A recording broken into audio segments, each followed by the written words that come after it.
পশ্চিম বর্ধমানের আসানসোলে পার্কিং দুর্নীতি নিয়ে ফের উত্তাপ। আজ তৃণমূল কংগ্রেসের শ্রমিক নেতা রাজু আলুওয়ালিয়ার নেতৃত্বে এক প্রতিনিধি দল পশ্চিম বর্ধমানের জেলা শাসকের দপ্তরে অভিযোগ জানান। রাজু আলুওয়ালিয়া বলেন, আসানসোল পৌরসভার অন্তর্গত বেশ কয়েকটি পার্কিং সঞ্চালক কোটি কোটি টাকার হেরফের করেছে। পার্কিং বাবদ পৌরসভার যে রাজস্ব জমা দেওয়ার কথা তা বছরের পর বছর জমা দেয়নি তারা।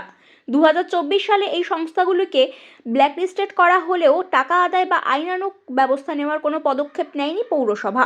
তিনি অভিযোগ করেন, আসানসোল পৌরসভার মেয়র, চেয়ারম্যান এবং পার্কিং দায়িত্বপ্রাপ্ত ডেপুটি মেয়র কেউই ওই সঞ্চালকদের বিরুদ্ধে ব্যবস্থা নেননি। 1 বছরেরও বেশি সময় কেটে গেলেও এফআইআর পর্যন্ত দায়ের করা হয়নি। তাই আজ জেলা শাসকের কাছে হাজির হন রাজু আলুওয়ালিয়া ও তার প্রতিনিধি দল এবং দাবি তোলেন যে সমস্ত পার্কিং সঞ্চালক টাকা নয়ছয় করেছে তাদের বিরুদ্ধে অবিলম্বে আইনানুগ ব্যবস্থা গ্রহণ করা হোক।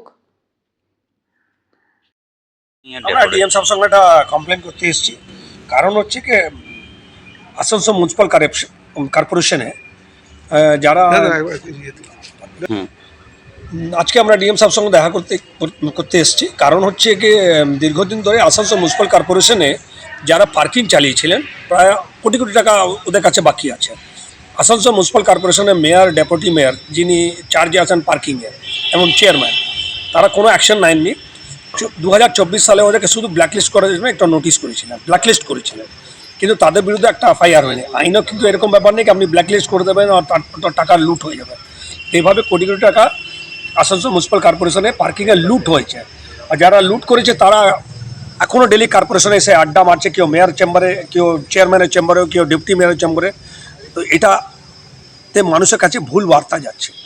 যারা টাকা চোট মানে গমন করেছেন, যারা সরকারি টাকা, জনগণের টাকা যারা লুট করেছেন, তাদের বিরুদ্ধে এফআইআর না করে আসানসোল মিউনিসিপাল কর্পোরেশন তাদেরকে উল্টো পিঠ থপথর পাচ্ছে, তাদের পিছনে পিঠে হাত রাখছে। এটা ঠিক কথা নয়। সেই জন্য এটাতে মামাটি মানুষের ছবি খারাপ হচ্ছে, মানুষের কাছে ভুল বার্তা যাচ্ছে। আমরা সেই জন্য ডিএম সাহেবের কাছে এসেছি অবিলম্বে। এটা যে হয়েছে, যতগুলো দুর্নীতি হয়েছে, প্রায় 7-8 কোটি টাকা যাই হয়েছে, আর যারা যারা পয়সা মেরে নিয়েছে কর্পোরেশনের পার্কিংয়ের টাকা, তাদের বিরুদ্ধে এফআইআর হয়নি কেন? 1 বছর হতে চললো। এফআইআর না হওয়ার কারণ হচ্ছে, তার মধ্যে দায়ী হচ্ছে কিন্তু আমাদের মেয়র, আসানসোল মিউনিসিপাল কর্পোরেশনের মেয়র, ডেপুটি মেয়র যিনি চার্জে আছেন পার্কিংয়ের, এবং চেয়ারম্যান।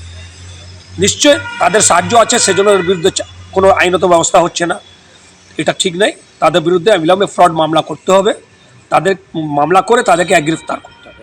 এটাই আমার দাবি। কত হলো পার্কিং? তাও অনেকগুলো, মোটামুটি আমার কাছে যা লিস্ট আছে, তো মোটামুটি 20-25 জন লোক আছে যারা পার্কিং চালিয়ে।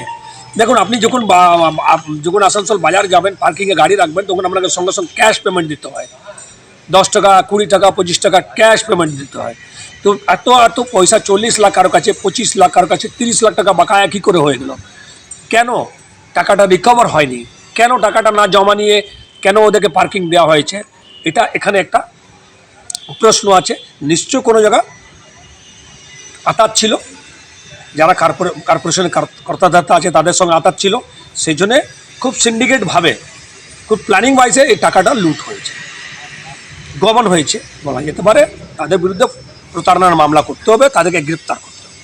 আপনার নাম? রাজু আলুওয়ালিয়া, আইন ডিউটিশন নেতা, আসানসোল। একটা ডেপুটেশন দিল ডিএম এর কাছে কি পার্কিং এর টাকাগুলো নয়ছয় হচ্ছে, সেই বিষয়তে আপনারা কি করছেন? কতটা শুনুন, কার কাছে কি তথ্য আছে সেটা তো আমি জানি না, সেটা ইনকোয়ারির বিষয়। আমি তো বলছি যে ইনকোয়ারি হোক। আমি বোর্ড মিটিংয়ে বলেছি ইনকোয়ারি হোক। ইনকোয়ারিতে ঘাবড়াচ্ছি তো, ইনকোয়ারি হোক। এবং আমি এটাও বলছি, শুধু 2 বছর কেন, টাকাটা আগে পুরনো অনেক বাকি আছে। সেই যেই সময়টা থেকে টাকা বাকি আছে, এই পিরিয়ডে কর্পোরেশনে কোন কোন কর্মচারী পার্কিংয়ে দায়িত্বতে ছিল এবং কার কার পিরিয়ডে টাকাটা বাকি আছে, কার কার পিরিয়ডে কী হয়েছে, তো তাহলে সবাইকে একদম লিগাল যে আইন বলছে, কর্পোরেশন মিউনিসিপ্যাল অ্যাক্টে যেটা বলছে, সেই হিসাবে ইনকোয়ারি করে তাদের উপর যা ব্যবস্থা, সেই ব্যবস্থা নেওয়াও। কর্পোরেশনকে বাঁচাতে হবে, মানুষের জন্য কাজ করতে হবে। যারা এরকম দুর্নীতি করেছে তাদেরকে পানিশমেন্ট দেওয়া উচিত। বলছি স্যার, কি এটা কোনো রকম রাজনীতি গিয়ে হচ্ছে না? মানে না, এটা রাজনীতি, আমি এটা রাজনীতিক বলবো না। উনি একটা আসানসোলকে ভালোবাসেন, ওই জন্য আসানসোলে পৌর নিগমকে একটা চোখ দেখিয়ে দিলেন যে এখানে একটা গন্ডগোল আছে, ডিএমকেও বলেছেন, তাহলে আমিও ডিএমকেও বলবো আপনার চ্যানেল মাধ্যমে যে আমি বোর্ড মিটিংয়েও বলেছি এটা ইনকোয়ারি হোক। যারা যারা ছিল, মানে একটা লম্বা সময়টিকে অনেক যে টাকা বাকি আছে তাকে ব্ল্যাক লিস্টেড করা হয়েছে, তার নামে কি হয়েছে না হয়েছে এগুলো পুরোটা ইনকোয়ারি করে একটা কমিটি করে একদম পুরোটা পানিশমেন্টটা আমি বোর্ড মিটিংয়েও বলেছি এটা করা দরকার আছে, এটা করা দরকার আছে।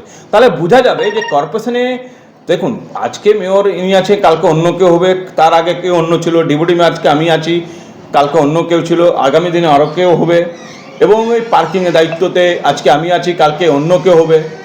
কিন্তু যে স্টাফরা কাজ করছে তারা তো কর্পোরেশনের কর্মচারী। আমি যদি ওকে না ইনকোয়ারি করি তাহলে আমার পিরিয়ডটা শেষ হয়, তার যে আসবে তাদেরকেও এরকম করবে। তাহলে তাদেরকে একটা ব্যবস্থা নেওয়া দরকার আছে। যে কর্মচারী আছে তারা কর্পোরেশনের সরকারের টাকাটা, পাবলিকের জনগণের টাকাটা যদি নষ্ট করে বা ভুলভাল তথ্য দিয়ে কর্পোরেশনকে মিসগাইড করে, তাদের উপর যে corporation municipal act legal action করছে এটা করা দরকার আছে। Thank you.